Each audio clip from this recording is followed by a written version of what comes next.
ഇതിപ്പോ എങ്ങനെയാണ് ചെക്ക് ചെയ്യണേ?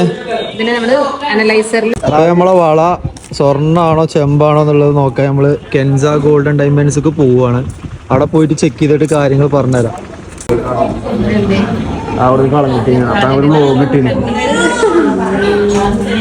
ഇതിപ്പോ എങ്ങനെയാണ് ചെക്ക് ചെയ്യണേ? അനലൈസറിൽ വെച്ചിട്ട് അതിന്റെ പ്യൂരിറ്റി ചെക്ക് ചെയ്യാൻ വേണ്ടിയിട്ടാണ്. ഓക്കെ, എന്നാ നോക്കി നോക്കി. ഇതാണ് അതിന്റെ മെഷീന്.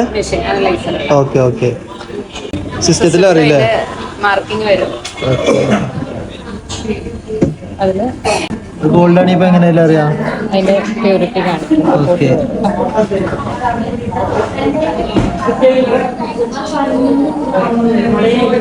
പ്ലേറ്റഡ് ഓർണമെന്റ് ആണ്. സ്വർണ്ണല്ലോ? അല്ല, സാമ്പിൾ വേണ്ടി പ്ലേറ്റഡ് ഓർണമെന്റ്. സ്വർണ്ണല്ല ഇത്, സ്വർണ്ണല്ല. അപ്പൊ നമ്മളെ വള എല്ലാരും അഭിപ്രായ പ്രകാരം നമ്മൾ കെൻസ ഗോൾഡ് കൊടുന്ന് ചെക്ക് ചെയ്ത് നോക്കിയിട്ടുണ്ട്. അത് ഗോൾഡ് എല്ലാം തെളിഞ്ഞിട്ടുണ്ട്. അപ്പൊ ഇനി ആരും ആ വള അന്വേഷിച്ചിട്ട് നമ്മളെ അടുത്തേക്ക് വരരുത്. നോക്കിയില്ല, സജീവേട്ടനോട് 50 അടിച്ചാൽ മതി. 50 കഴിക്കാം.